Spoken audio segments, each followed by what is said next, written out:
महाकुंभ में संगम स्नान के लिए देश के कोने कोने से करोड़ों श्रद्धालु पहुंच रहे हैं। महाकुंभ में साधु संतों का भी अनोखा संसार देखने को मिल रहा है। साधु संत सत्संग के माध्यम से श्रद्धालुओं को महाकुंभ और आध्यात्म की महिमा के बारे में बता रहे हैं। महाकुंभ की महिमा पर जगतगुरु रामभद्राचार्य से हमारी संवाददाता डॉक्टर सुयश शर्मा ने विशेष बातचीत की। प्रयागराज की धरती पर भव्य महाकुंभ चल रहा है और यहाँ आए हुए साधु सन्यासियों की वजह से यहाँ की जो ऊर्जा है उसको शब्दों में बयां करना आसान नहीं है, उसे आप सिर्फ महसूस कर सकते हैं। आज हम बात कर रहे हैं तुलसी पीठाधीश्वर पद्म विभूषण जगतगुरु से। गुरुदेव प्रणाम। इस धरती पर अभी जो भव्य महाकुंभ चल रहा है संगम पर, उसको लेके क्या कहना चाहिए? मैं 1977 से कुंभ देख रहा हूँ। इतनी भीड़ कभी नहीं आई, इतनी अच्छी व्यवस्था कभी नहीं हुई, इतना आनंद कभी नहीं आया। गुरुदेव, गंगा यमुना सरस्वती का जो संगम है आध्यात्मिक रूप से मैं चाहूँगी एक बार, क्योंकि हम आध्यात्मिक रूप से तो गंगा जी जो हैं भक्ति की प्रतीक हैं, यमुना जी कर्म की और सरस्वती जी ज्ञान की।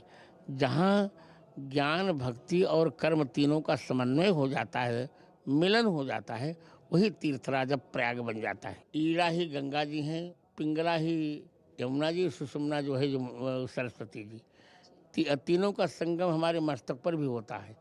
इसे यही ऊर्ध्वपुण्य जो हमने लगा रखा है, ये ईड़ा पिंगला और सुषुम्ना का संगम है। ये सौहार्द समन्वयता का यहाँ पर देखने को भव्य महाकुंभ में बहुत। वहाँ देखिए आप, गंगा यमुना संगम में आप किसको रोकेंगी? पूरा सौहार्द है, पूरा समन्वय है। चारों वर्ण एक साथ स्नान कर रहे हैं, कोई भेदभाव नहीं, किसी का छुआछूत नहीं, किसी को कोई प्रतिबंध नहीं, किसी पर कोई निषेध नहीं। युवा कुंभ महाकुंभ हुआ, खेल महाकुंभ हुआ, विद्वत महाकुंभ हुआ, हम लोगों का महाकुंभ हो ही रहा है। और मेरे यहाँ तो ज्ञान महाकुंभ हो रहा है इस समय। तुलसी पीठी एक ऐसा, यहाँ जो रामानंद शिविर आप देख रही हैं, यहाँ एक साथ मेरी 3 कथाएं हुई।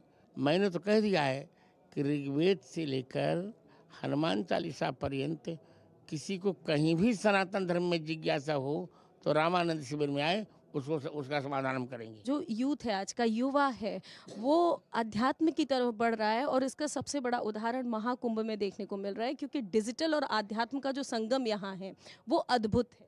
हम युवकों को अपने आचरण में संयम लाना चाहिए, विचार में संयम होना चाहिए, व्यवहार में संयम और आहार में संयम। आहार में यदि हमारा संयम हो गया ना तो सब कुछ हो जाएगा।